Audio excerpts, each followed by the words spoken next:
Now that's a lot of quarters to look through.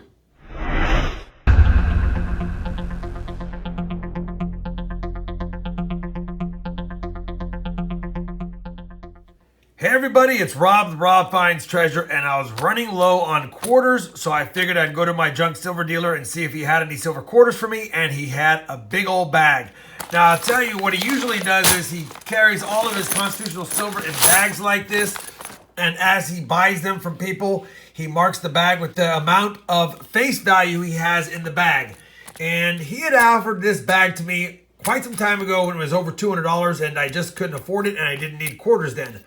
But as time has elapsed, people have added to or taken from this bag, and I don't know if that means that they have cherry-picked it for any better dates. I do see an SLQ in there, which I wasn't expecting.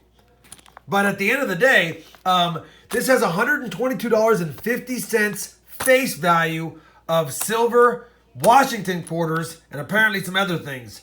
So likely that it has been subtracted from, added to, and again, I don't know if that means he allows people to cherry pick through them. He doesn't really allow me to do that, but you never know.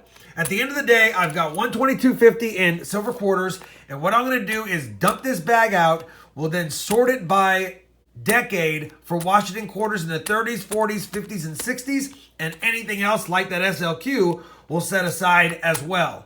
Let me get this dumped out, then we'll sort it. Then we'll trade pick it for any varieties, and then we'll see what we got, if anything cool, as far as a variety, key date, semi-key date, or just better conditioned BU ones for the collection. Let's get to dumping in slow-mo.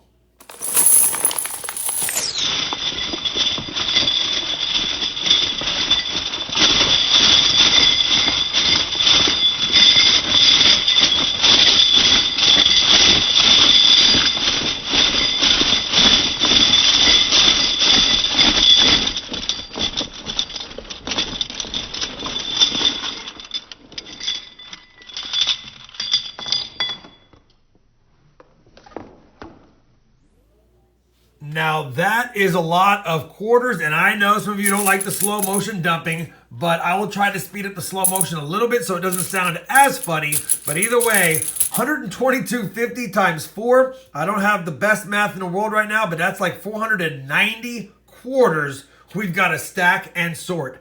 A lot of them are in pretty tough shape, but there are some nicer ones in here. I would imagine the nicer ones are going to be from the 60s. I don't think we'll have any nicer older ones, but as long as we can see the detail enough to cherry pick for any varieties, that would be kind of cool. I also see it looks like we've got a proof 1962. All right, well, we got a pretty good mix here. I doubt they've been cherry picked just off of what I'm seeing on top, and the fact that we saw an SLQ in here means that somebody either missed it or, like I said, these haven't been picked through.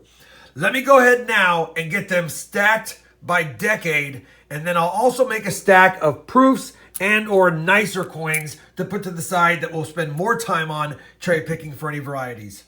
I'll be back after the sort, unless I find something while I'm sorting that I'm excited about.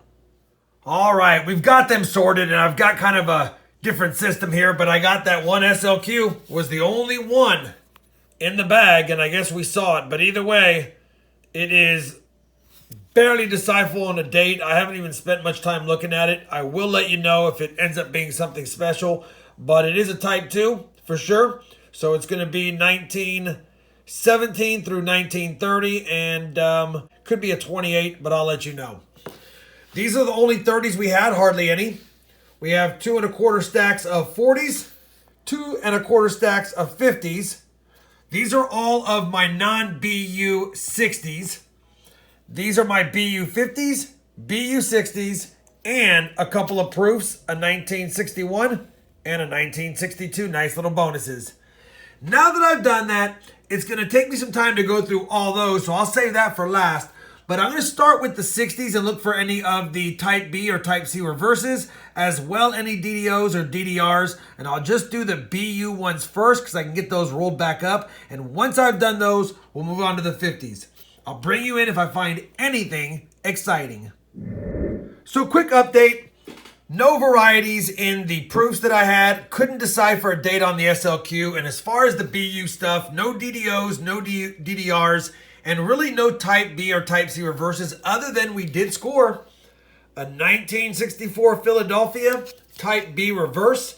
And I've spent time on these on previous videos, but you can tell it's a Type B by the strength of the strike on the reverse. The A is touching in dollar the last leaf, especially the Eagle's tail feather bottoms, and the gap between E and S and states. And again, I know I didn't spend a lot of time on this, but I have shown it in other videos. Either way, one find in the BU stuff, that's a good start.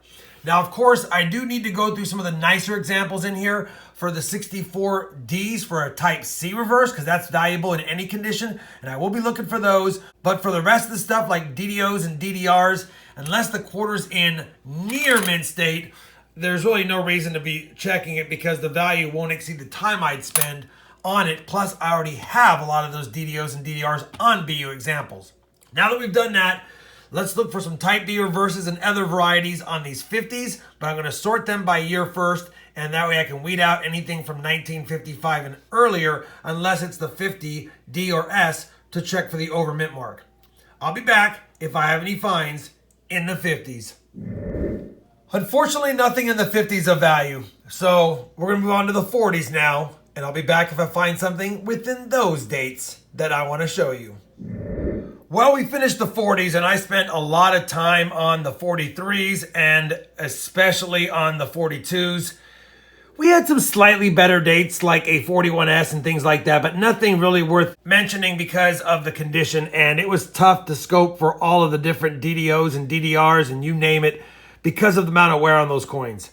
Either way, I had fun. Didn't provide anything fruitful for us, but you gotta look for them if you're gonna find them. All we got left is the 30s. I'm going to run through those really quick, see if we have anything in there. And if not, then I'll move on to these. But I'm expecting that other than an occasional Type B reverse, we're not going to have anything special in here. But I will scope them, take a look at some of them for sure, especially the ones that are in better shape. But let me get to the 30s first, and then we'll move on to that, and I'll give you a wrap up. Well, we've gone through all of these quarters, and we checked them, and there was no Type B reverses other than one more, 1964 Philadelphia. Not in the best shape, but definitely a Type B reverse. I was actually able to naked eye spot that, put it under the scope, confirmed it. So we have the nice one that we found in the BU set, and now another one right there. At the end of the day, not a very productive hunt, but I got a lot more silver quarters from my stack and my streams. We did add an SLQ, a couple of proofs, and 2 Type B 64Ps, including one in fantastic shape. Now, of course, if you're wondering, I won't get it graded because even in mint state 64, it's about a $30 coin. It's got to get to 65 or higher, and I'm just going to assume, based on the previous submission I did in BU quarters, I probably would not receive higher than a 64 on that, so therefore it wouldn't even be worth the cost of grading. Either way, it's always fun buying junk silver, always fun adding to the collection, and always fun cherry picking for possible varieties. Hopefully, despite the lack of finds, you still found this junk silver purchase hunt fun, and if you did, I'd appreciate a thumbs up. As always, everyone, happy hunting, and thanks for watching.